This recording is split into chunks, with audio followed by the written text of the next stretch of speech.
తెగ చావే ఎదురుగా అయినా అదరని ధైర్యంలా లక్ష్యం మరువక పంతం విడువక యుద్ధం గెలిచెను సైన్యంలా కార్యకర్తల త్యాగాలే మన గెలుపుకి మార్గాలే ఏమిచ్చిన నీ రుణముని తీర్చేది లేదే జై జై జై జై జై జగనంటూ సై సై సై సై ఈసారి జై జై జై జై జై జగనంటూ సై సై సై సై సాగరే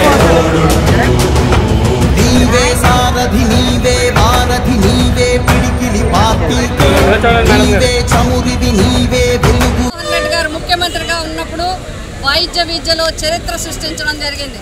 ఎప్పుడూ లేని విధంగా స్వతంత్రం వచ్చినప్పటి నుంచి లేని విధంగా 17 కాలేజీలు ఆంధ్రప్రదేశ్ రాష్ట్రానికి అత్యంత ప్రతిష్టాత్మకంగా తీసుకుని సాధించడం జరిగింది. వాటి నిర్మాణ పనులు చేపట్టి సుమారు 4-5 కాలేజీల వరకు పూర్తి చేసి మిగిలినవి వివిధ స్థాయిల్లో నిర్మాణంలో కానీ అదేవిధంగా ప్రాసెస్లో ఉండగా కూటమి ప్రభుత్వం వచ్చిన తర్వాత మరి ప్రజా వ్యతిరేక చర్యల్లో భాగంగా దీన్ని ప్రైవేటీకరణ చేయడానికి పూనుకోవడం జరిగింది. ఆ ప్రయత్నాలు జరుగుతున్నప్పుడే జగన్మోహన్ రెడ్డి గారు ఈ కార్యక్రమాన్ని పూర్తిగా వ్యతిరేకించడం జరిగింది. ప్రజల పక్షాన నిలబడి మాట్లాడటం జరిగింది. ప్రజల పక్షాన నిలబడి కార్యక్రమాలు తీసుకోవడం జరిగింది. అయినప్పటికీ కూడా కూటమి ప్రభుత్వం వ్యాపార దృక్పథంతో ఈరోజు మరి ఒక జీవోని తీసుకొచ్చి ప్రభుత్వ మెడికల్ కాలేజీల్ని ప్రైవేటీకరణ చేయడానికి అందులో భాగంగా 6 తరాలకి సరిపడా 66 సంవత్సరాలు ప్రైవేటీకరణ చేయటం అనేది నిజంగా దుర్మార్గమైన విషయం. అన్యాయం, ప్రజలకి అన్యాయం చేయడం. ఎస్సీ, ఎస్టీ, బీసీ, మైనార్టీ, పేద, బడుగు, బలహీన, మధ్యతరగతి వర్గాల విద్యార్థులు వైద్య విద్యను ఆశించే అందరికీ కూడా అన్యాయం చేశారు. ఈ అన్యాయాన్ని వెంటనే నిలుపుదల చేయాలి. ఈ జీవోని పూర్తిగా మరి రద్దు చేయాలనే ఉద్దేశంతో ఇప్పటికే 1 కోటి సంతకాల కార్యక్రమాన్ని తీసుకోవడం జరిగింది. రాష్ట్ర వ్యాప్తంగా ముమ్మరంగా జరుగుతుంది.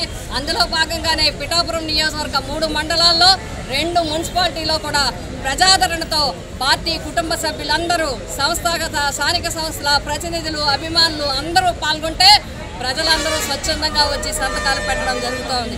ఈ కార్యక్రమాన్ని జరుస్తూ దీన్ని కొనసాగిస్తూ ఈరోజు రాష్ట్ర వ్యాప్తంగా మరి ర్యాలీ కార్యక్రమాన్ని తీసుకోవడం జరిగింది.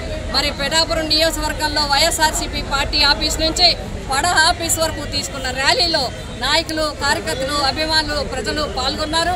మా ర్యాలీలో ఎక్కడికప్పుడు జనం ఆపు చేసి వారి మద్దతును కూడా తెలియజేయడం జరిగింది.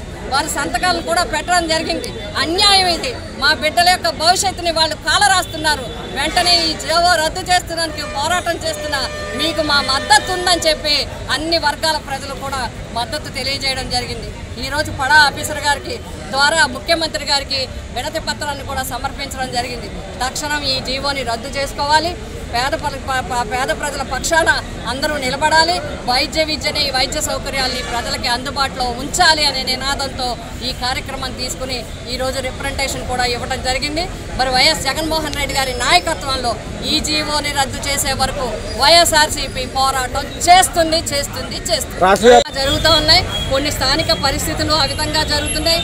ఏదైనా సరే ప్రజల కోసం పోరాటం చేస్తున్న వైఎస్ఆర్సీపీని పార్టీని ఆపినంత మాత్రాన, ఉద్యమాన్ని ఆపినంత మాత్రాన ఇది ఎక్కడ ఆగదు. మరింత ఉత్సాహంతో ఉద్యమం సాగుతుంది. జీవో రద్దు చేసే వరకు వైఎస్ఆర్సీపీ జగన్మోహన్ రెడ్డి గారి నాయకత్వంలో పోరాటం చేస్తూనే ఉంటుంది. పిఠాపురంలో చేపట్టిన శాంతియుత ర్యాలీకి మొత్తం వచ్చే మార్గంలో అయితే పలు ప్రజలు మీకు కొన్ని సమస్యల మీద చెప్పి ఆదరణ అయితే ఎక్కువగా లభించింది. దీన్ని ఏ విధంగా చూడొచ్చు అంటారు? ఇదే చెప్తున్నాం, ప్రజల కోసం మనం చేస్తున్న కార్యక్రమాన్ని ప్రజలు స్వీకరిస్తున్నారు.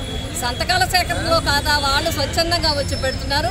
ఈరోజు ర్యాలీని ప్రారంభించిన తర్వాత కూడా వారు తమ మద్దతును తెలియజేసి మేము సంతకాలు పెడతాం, మేము వస్తాం, తప్పకుండా ఈ జీవోని రద్దు చేయాలి. మా పిల్లలు కూడా ఇంటర్మీడియట్ బైపీసీలో ఉన్నారు. వాళ్ళు కూడా వైద్య విద్యను అభ్యసించాలనుకుంటున్నారు. వాళ్ళు కూడా టాలెంట్లో తెచ్చుకోవాలనుకుంటున్నారు. అలాంటి వాళ్ళకి ప్రైవేట్ కాలేజీ అయితే మేము భరించలేము. జగన్మోహన్ రెడ్డి గారు తెచ్చిన ప్రభుత్వ కళాశాలలుగానే ఉండాలని చెప్పి తల్లిదండ్రులు వాళ్ళందరూ కూడా మాకు మద్దతు తెలియజేశారు. అందుకే ప్రభుత్వం దిగి రావాలి, ఈ జీవోని